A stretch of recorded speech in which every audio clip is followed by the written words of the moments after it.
setiap hari kita makan nasi, roti, buah-buahan dan sayur-sayuran. Pada hari ini, kami akan membincangkan tentang Kelas Makanan.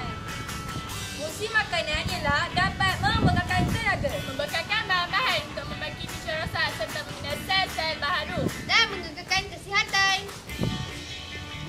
sedapnya roti ni. Najiha, awak tahu ke roti ini daripada kelas makanan apa? Ini daripada kelas makanan karbohidrat.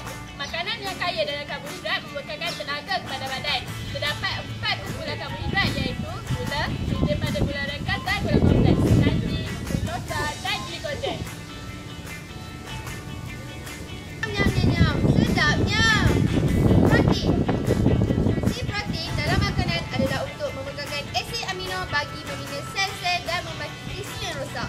Protein juga digunakan untuk memegalkan tenaga apabila bekalan karbohidrat berkurang. Antara contoh makanan yang kaya protein termasuklah daging, ikan, susu dan ayam. Protein yang berlebihan tidak disimpan di dalam badan tetapi diurangkan oleh hati menjadi urea dan seterusnya disuntikan menjadi air kecil. Lemak. Lemak haiwan dan lemak sayuran merupakan dua jenis lemak yang biasa kita ambil dalam kehidupan seharian.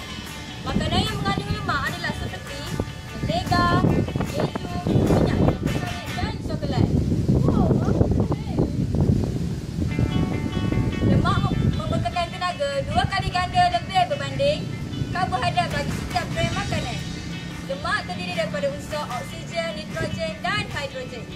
Lemak yang berlebihan akan disimpan di bahagian bawah kulit dan di sekeliling organ seperti ginjal dan jantung.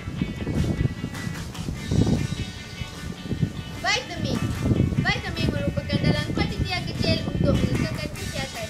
Terdapat 2 jenis vitamin iaitu vitamin larut lemak iaitu terdiri daripada A, D, E, K atau secara ringkasnya adik dan vitamin larut air iaitu B dan C. Kekurangan vitamin A boleh menyebabkan rabun malam. Kekurangan vitamin B menyebabkan penyakit beri-beri. Kekurangan vitamin C menyebabkan skurfi iaitu skurfi berdarah. Kekurangan vitamin D boleh menyebabkan kerosakan gigi dan riket. Kekurangan vitamin D boleh menyebabkan kita mudah mendapat penyakit dan kekurangan vitamin K boleh menyebabkan proses pembekuan darah. Mineral. Badan memerlukan kuantiti mineral yang sangat sedikit bagi menjaga kesihatan dan pertumbuhan badan.